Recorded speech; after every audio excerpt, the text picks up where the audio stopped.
నమస్తే అండి. నేను మీ రామకృష్ణ నిహాన్, ఆస్ట్రో న్యూమరాలజిస్ట్‌ని.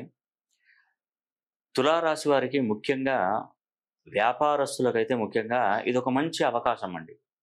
అంటే వాళ్ళకి వ్యాపారం జరగడానికి, వ్యాపారంలో మంచి అభివృద్ధి సాధించడానికి ఇదొక మంచి టైం అండి.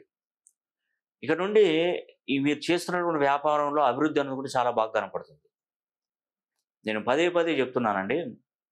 మీరు ఏదైనా వ్యాపారం పెట్టుకుంటే, ఆ వ్యాపారంలో నష్టాలు జరుగుతున్నప్పుడు ఈఎంఐలు కట్టలేక, బ్యాంకు వాళ్ళకి ఈఎంఐలు కట్టలేక, బయట నుండి తీసుకొచ్చినటువంటి రుణ బాధలు ఇబ్బంది పడుతున్నప్పుడు, మీ వ్యాపారంలో నష్టాలు జరుగుతున్నప్పుడు, మీరు తులారాశి వారైతే కేవలం ఖచ్చితంగా నేను చెప్తున్నానండి. తులారాశిలో మీరు గనక జన్మించినట్టయితే చాలా సింపుల్ టెక్నిక్ అండి. మిమ్మల్ని తొందరగా నేను పికప్ చేయగలుగుతాను. ఇద్దరు తులారాశి వారు అడవికి కట్టెలు కొట్టుకోవడానికి వెళ్తున్నారు. చెట్లు నరికేయడానికి వెళ్తున్నారు ఇద్దరు తులారాశి వారు. ఒక తులారాశి అతను ఏం చేశాడంటే రోజు 10 చెట్లు కొడుతున్నాడు. ఇంకొక తులారాశి వారు ఏంటంటే రోజుకు ఒక్కొక్క చెట్టు తగ్గించుకుంటూ కొడుతున్నాడు. ఇద్దరు తులారాశి వాళ్ళే. అయినా వాళ్ళు అనుకున్నారు, అరే నీది తులారాశి, నాది తులారాశే. నువ్వు పడిన కష్టం నేను పడుతున్నా, నువ్వు పడుతున్నావు. ఇద్దరం వేళకు భోజనం చేస్తున్నావు, ఒకే టైంలో వస్తున్నాము. కానీ నువ్వు బాగుపడుతున్నావు, నేనెందుకు బాగుపడట్లేదని అన్నాడట ఇంకో తులారాశి వాడు. అంతే కదా, ప్రపంచంలో ఎన్నో వేల తులారాశులు, లక్షల తులారాశులు ఉండవచ్చు. కొందరు తులారాశి వాళ్ళు ఎందుకు బాగుపడుతున్నారు, ఇంకెందుకు బాగుపడట్లేదు అని ఒకసారి అతన్ని అడిగాడట. అడిగితే ఆయన ఏం సమాధానం చెప్పాడంటే, మన ఇద్దరం చేసేది కష్టం ఒకటే. కానీ నువ్వు టైంకి వస్తున్నావు, నేను టైంకి వస్తున్నావు, నువ్వు తిన్న టైంకి నేను తింటున్నాను, ఇద్దరం బ్రేక్ తీసుకుంటున్నావు, మళ్ళీ కష్టపడి పని చేస్తున్నావు. కానీ ఒక్కటి మాత్రం నువ్వు లాస్ అయిపోతున్నావు, నువ్వు దాన్ని తెలుసుకోలేకపోతున్నావు అని. ఏంటిది మరి అని అడిగాడు. అడిగితే నువ్వు నరుకుతున్నటువంటి గొడ్డలిని నువ్వు సానబెట్టట్లేదు, నేను సానబెడుతున్నాను, అంతే తేడా. ఇద్దరికి ఒకటే కష్టం పడుతున్నావు, ఇద్దరం కష్టపడి పని చేస్తున్నాం. కానీ నువ్వు సానబెట్టట్లేదు కాబట్టి నేను సానబెట్టుకొని వస్తున్నాను కాబట్టి ఈరోజు నా బిజినెస్ బాగా ఉన్నతమైనటువంటి పొజిషన్కి వెళ్ళింది, నువ్వు అలాగే ఉంటున్నావు అని అతను చెప్పిన. అప్పుడు దానికి నాకు అర్థమైంది. అంటే దాదాపుగా తులారాశిలో పుట్టినటువంటి వారు ముఖ్యంగానండి చాలామంది ఇలాంటి కష్టమైనటువంటి ఇబ్బందులతో ఎదుర్కొంటున్నారు. ఎంత కష్టపడి పని చేసినా ఏదో ఒక చోట పోతుంది. ఆ చోటు ఏదో ఒక చోటు పోయిందే దాన్ని మనం దొరకబట్టాలి. అవునండి. అలా దొరకబట్టినప్పుడు మాత్రమే మనం ఉన్నతమైనటువంటి పొజిషన్. అందరూ వ్యాపారం అందరూ బాగుపడుతుంటారా? కొంతమంది డౌన్ఫాల్ అదే వ్యాపారం పెట్టి లాభపడుతుంటారు.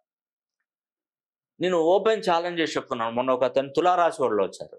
ఒక షాపు అమ్ముతున్నారంటే తీసుకుంటారని వెళ్ళాడండి.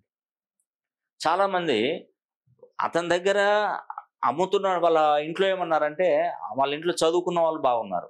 వాళ్ళ ఇంట్లో ఏం చెప్పారంటే, అరే వానికే డబ్బులు అందక, వ్యాపారం నడవక తీసేస్తుంటే అది మనం టేక్ ఓవర్ చేసి దాన్ని నడిపించడం మూర్ఖత్వం అన్నారట. అంటే కొంచెం తెలివి, నాలెడ్జ్ ఎక్కువగా ఉంటుంది వాళ్ళకి ఇంట్లో. కొంచెం ఎక్కువగా ఆలోచించారు. అతనికి నడిస్తే మనకెందుకు ఇస్తాడా నీ వ్యాపారాన్ని? నడవలేదు కాబట్టి నీకు ఇస్తున్నాను, మళ్ళీ దాన్ని పట్టుకుంటే నువ్వు కూడా నడవదని క్లారిటీ చెప్పి చాలా మంది అలానే ఇబ్బంది పడుతుంటారండి. వాస్తవం అది. తను ఆ ఒక చోట ఒక బేకరీ షాప్ పెట్టారు, అతనికి నడవక తీసేస్తున్నాడు.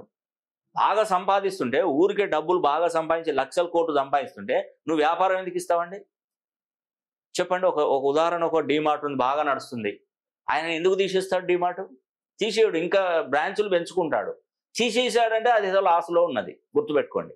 ఏ వ్యాపారం అయినా కూడా లాస్లో ఉన్నట్టే. ఆయన ఒక షాపు ఇస్తున్నాడు, ఒక వెహికల్ అమ్ముతున్నాం. వెహికల్ అమ్మడానికి 2 కారణాలు ఉంటాయి. ఒకటి రిపేర్స్ ఎక్కువైతే అమ్ముతాం మనం, లేదంటే మన చేతిలో డబ్బులు లేకపోతే అమ్ముతాం. ఒకవేళ దీనికి దానికి లింక్ చూడండి. రిపేర్స్ ఎక్కువ అవుతున్నాయంటే ఆ బండిని తీసేయాల్సిందే, ఎందుకంటే పని చేయదు. ఒక 10 సంవత్సరాలు నడిపామంటే తీసేయాలి. ఏదైనా రిపేర్ స్టార్ట్ అయినంటే అయితేనే ఉంటుంది. ఒకటి పోయే వరకు ఒకటి అవుతూనే ఉంటుంది. దాన్ని మనం ఏదన్నా తీసుకొని మనం అయ్యో తక్కువగా వస్తుందే కానీ తీసుకుంటే ఎప్పటికీ మనం చేసిన కష్టం అంతా దానికి పెట్టుకుంటూ పోవాల్సిందే. నేను చెప్పేది అది. కాబట్టి తులారాశిలో జన్మించినటువంటి వారు ఖచ్చితంగా మీరు ఏదైనా వ్యాపారంలో నష్టాలు జరుగుతున్నాయంటే ఒకసారి నన్ను సంప్రదించి చూడండి. మీకు మంచి పేరు బలాన్ని పెంచి కరెక్షన్ ఇస్తాను. ఆ పేరును రోజు ప్రాక్టీస్ చేయండి, మీకు మంచి జరుగుతుంది. ఇది మంచి టైం అండి. తులారాశి వారికి అద్భుతమైనటువంటి టైం. మీరు ఎక్కడున్న ప్రపంచంలో ఒక్కసారి నన్ను ఫోన్ లైన్లో కానీ లేదంటే డైరెక్ట్గా కానీ, నేను విజయవాడకు వస్తున్నాను. ప్రతి ఆదివారం హైదరాబాదు, శని ఆదివారాల్లో హైదరాబాద్లో అందుబాటులో ఉన్నాను, మరి విజయవాడలో అందుబాటులో ఉంటాను. కాబట్టి నేను ఫోన్ లైన్లో కూడా అందుబాటులో ఉంటాను. కాబట్టి ఈ అవకాశాన్ని ప్రతి ఒక్కరు సద్వినియోగం చేసుకోవాలని మనస్ఫూర్తిగా కోరుకుంటూ సెలవు తీసుకుంటున్నాను. సర్వే జన సుఖినో భవంతు.